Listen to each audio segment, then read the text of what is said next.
I came to my activism when I realised that the world around me won't change until I do. So I started to work on myself, work on what I didn't like, refine what I did like, and I think the best way to become the person that can go for it is to just believe that you're worth trying.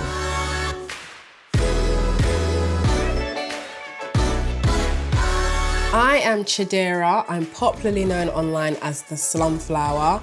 I am the author of How to Get Over a Boy, and I am also an activist. I think it's really important to learn to nurture and invest in yourself, because in this life, you are your own keeper. As much as we have guardians around us, parents, grandparents if you're lucky, uncles, aunties, rich aunties if you're extra lucky, it's still your only life, and you are going to wake up and one day die in this body. And that's not to make this morbid or grim, but it's to remind you of the urgency of truly investing in yourself. And it doesn't have to cost money to invest in yourself. I like to think an investment in yourself includes spending time with yourself and time on yourself as well, without feeling guilty. I use that time to geek out on astrology. I use that time to dream and aspire and even observe and learn and just study the game that I'm in. And all these things are rewarding. It might not be immediately rewarding, but there's something about trusting that later down the line, it will pay off. When it comes to nurturing yourself, this is more of a delicate process because it's not always fun and sparkly and like all self-care bubbles. Often it's really taking a look at yourself and asking yourself, am I remaining accountable? Am I trustworthy? Did I behave in a way that honors my inner child?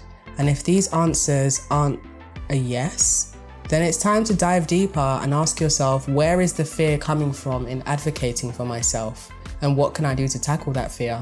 I really wish that the process of nurturing and investing in yourself was a one-time only event that you never have to revisit.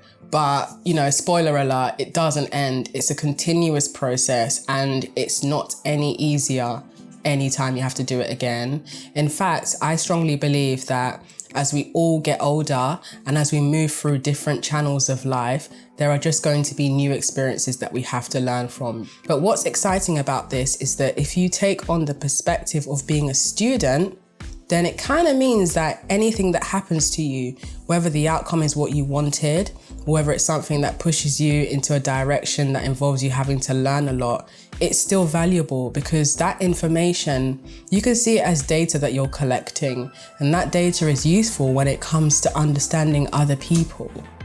And you need to see yourself in a way as a battery. And if you're handing out your supply to all these people who aren't replenishing you back, you're going to be drained and you're going to be bitter. So do you want to be bitter or do you want to be better? I think advocating for yourself is often something we talk about in the realm of work and career, but there are so many other areas in life where we have to advocate for ourselves. Because for me, I've had to learn to accept more, ask for more. When it comes to money, ask for more than you thought that you would have actually asked for. And 8 times out of 10, you'll find that you actually get that money because people believe you when you believe yourself. And it all still comes back down to believing yourself. You have to be the proof first.